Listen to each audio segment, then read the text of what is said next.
Hi guys, it's Misty. Welcome back to my YouTube channel. I have an Easter card to share with you this week. The theme at Always Fun Challenges is Easter. So I decided to do a very simple Easter card. I made this in no time, so this would be a really good one to duplicate if you wanted to make a couple of these. So I started out using distress inks. I'm using Candied Apple and Dried Marigold. These are my two favorite color combinations right now. I just love how they look together. So it was perfect for, I want soft colors for this. So I'm going to go ahead and ink blend this, and then I'm going to cut out the word Easter. The Easter die I'm using is from Simon Says Stamp, and I've had it for at least a year now, and I haven't used it, so I was happy to use it. Oh, and before I forget, if you want to see what I made for last week's theme, just click on the card in the upper right hand corner. I'm just trying to figure out which way I want this to go. This card is already took a completely different direction. I started out, I was going to have just the ink blending be behind the cross that I'm going to use, and I just wasn't liking the way it was turning out, so I got rid of that idea and went a completely different direction. But that's okay, because I like the way it turned out. See, you can see right there on the right where I was starting to go with this card, and then I was going to put the Easter down below, but just didn't like the way it was turning out. So I started to use the Vintage Photo Distress Oxide ink on my cross just to darken up the edges, but it wasn't dark enough, so I swapped it out for the frayed burlap and just the regular distress. And I like that color much better for this.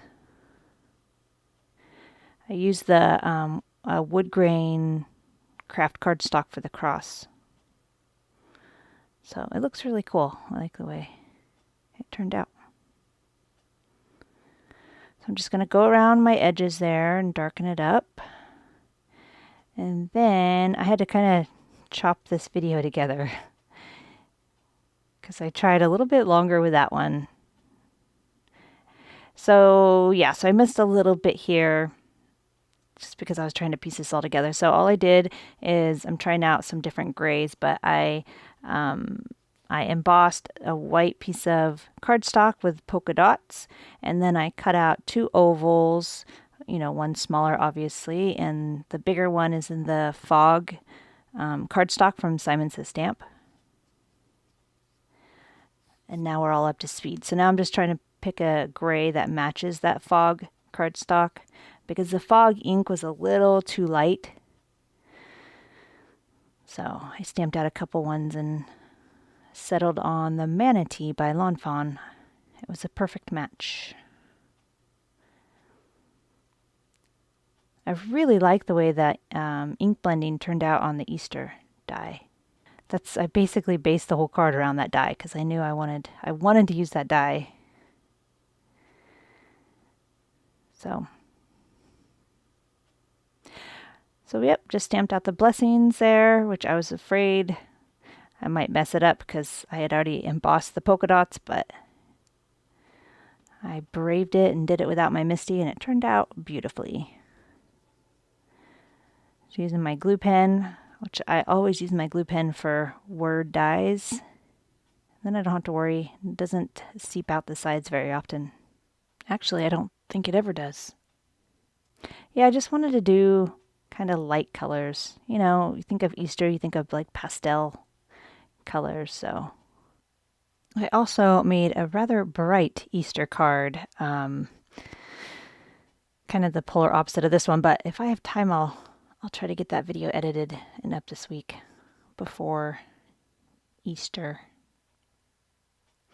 So this is my new go-to glue. I've been using it for a while now. It's the Nuvo DELUXE adhesive, and I really like it. It's very comparable to the multimedia matte. I think maybe it dries a little bit quicker than the multi-medium does, but it's a really, really good glue. I don't even know where I got this twine. I might have even got it at the dollar store. I can't remember. Or maybe it was Target. Most likely it was a dollar store since I don't get to Target that often, being 3 hours away and all. But it matched that peachy color perfectly on the Easter die. All right, I have another question for you guys this week.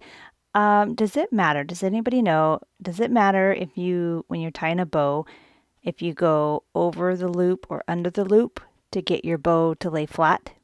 Because, see, I just went over the loop.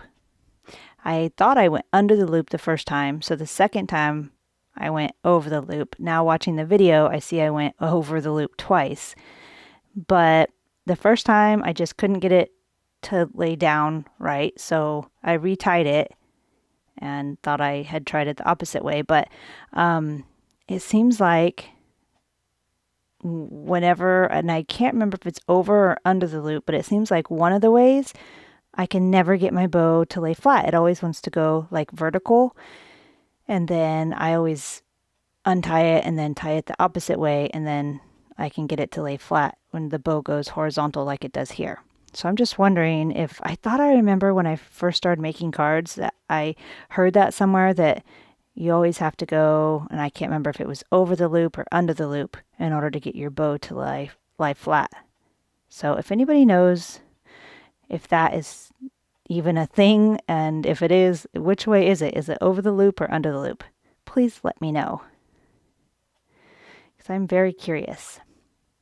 Seems like it never fails. Every time I tie a bow, it never works the first time, so I always gotta untie it and then tie it the opposite way. Thank you guys for answering my question last week about the foam adhesive. It's good to know I'm not the only one that saves all those tiny little pieces. All right, so I just put a glue dot on the back of my bow. It's called Bling Zots by Thermoweb, because it seems to make the bow not come untied if I put that there. And then I'm just adding some foam adhesive to the back of my cross to pop it up.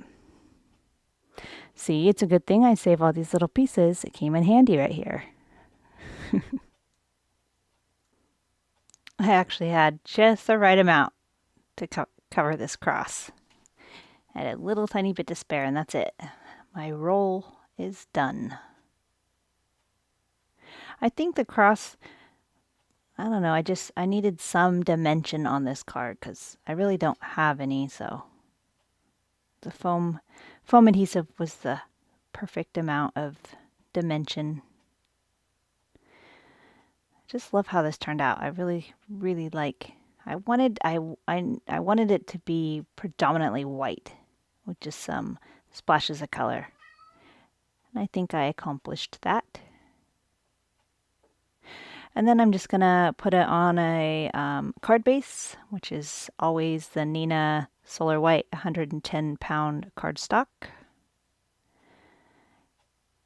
And I will add one final little embellishment, starting out with my, I call it my training wheels. I'm still too nervous to put the Nuvo drops on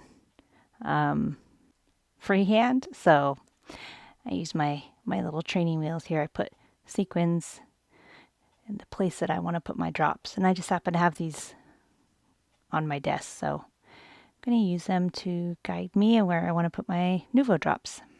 One of these days I'll be brave enough to do it without sequins.